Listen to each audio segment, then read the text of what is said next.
What is the difference between a beginning writer and an advanced writer? Is it long hours of writing practice? Years of learning and improving the craft? Absolutely, and of course. But where in those hours and years of studying, practicing, and improving is the end of the beginner level and the beginning of the advanced level? How do you know if you're even in the same plane as advanced writers? The simple answer is this: longer sentences. But maybe that answer is too simple. It's a bit more complicated than that. Long sentences alone do not an advanced writer make. You see, it's not really the length of a sentence that creates an advanced piece of writing, but the length of a moment the writer is observing. An advanced writer is not just someone who writes down moments well, but also expands a single moment into something deep and complex. So let's look at an example. Our beginning sentence, "She danced gracefully." This sentence is straight to the point, it has a clear subject and verb, it's easy to understand, it's a great start.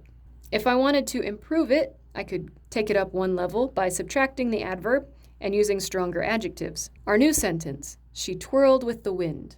This sentence has more energy to it. There's a slight bit of alliteration between the words twirl and wind with the w sound between them. But is it advanced? Hardly. We're observing a moment, yes, but not a whole moment in all of its complexity.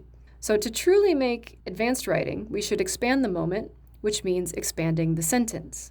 More advanced, "The wind caught in her dress as she spun, lifting her shirt to show her bare feet as they dug into the earth." The sentence is longer, yes, and it shows a bit more complexity to it. But it's important to note that this is not the only objective. I could make long sentences and have them be quite terrible.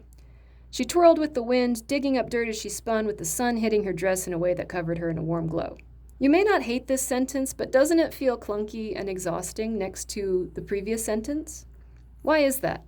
It's only 4 words longer than that sentence. It's because there are too many subjects in the new sentence. We have wind, dirt, and sun all slammed into one breath. That's too many elements being shoved into one plane of a moment. But if we layer the different planes of the moment, we separate wind, dirt, and sunlight, and then we stack them on top of each other in their own bubbles, they create a layered, expanded moment. So here's our advanced sentence. "The wind caught in her dress as she spun, lifting her skirt to show her bare feet as they dug into the earth. The ground shifted ever so softly below her to accompany the delicate turn of her heel, and while she couldn't see the sunlight as it caught in her dress, she must have felt its warmth, a similar warmth that he felt while watching her." 1E is the advanced writing. Not because it's spectacular writing or because it's long, but because it takes a simple moment and it expands it into a layered and complex moment. The brain constantly processes multiple layers of moments in a fraction of a second, but we don't notice that in our day-to-day lives. Writers take the tasks and tribulations of everyday life and bring fresh perspective to it by expanding the moments we fail to process all at once. Beginning writers are learning how to put observations into words. Advanced writers can take a single moment and layer it with observations that include both the obvious and unobvious. Secondly, advanced writers not only observe moments and write down what usually goes unnoticed, but they also attach the emotions of the observer.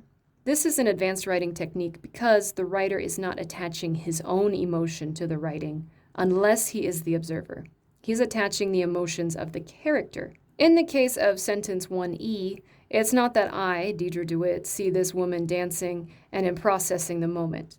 It's that I am reporting what 19-year-old John Witters sees on a summer afternoon in 1924, the afternoon he retells as the day he met his wife.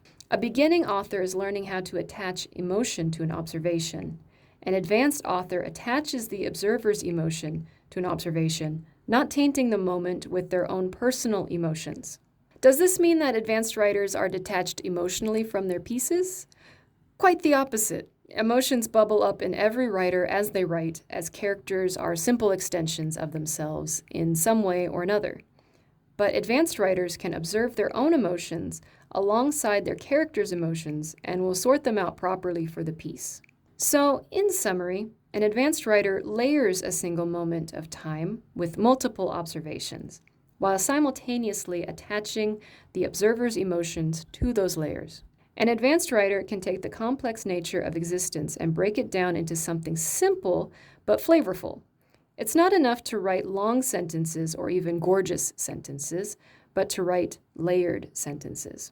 These types of sentences may not be suitable for every genre of writing, but every genre of writing deserves writers who have this skill. Once you have this skill, you pull it back, only allowing as many layers in each written moment as necessary. A beginning writer writes simply because they don't know how to write with complexity just yet. An advanced writer chooses to write simply and then writes with complexity where it counts most.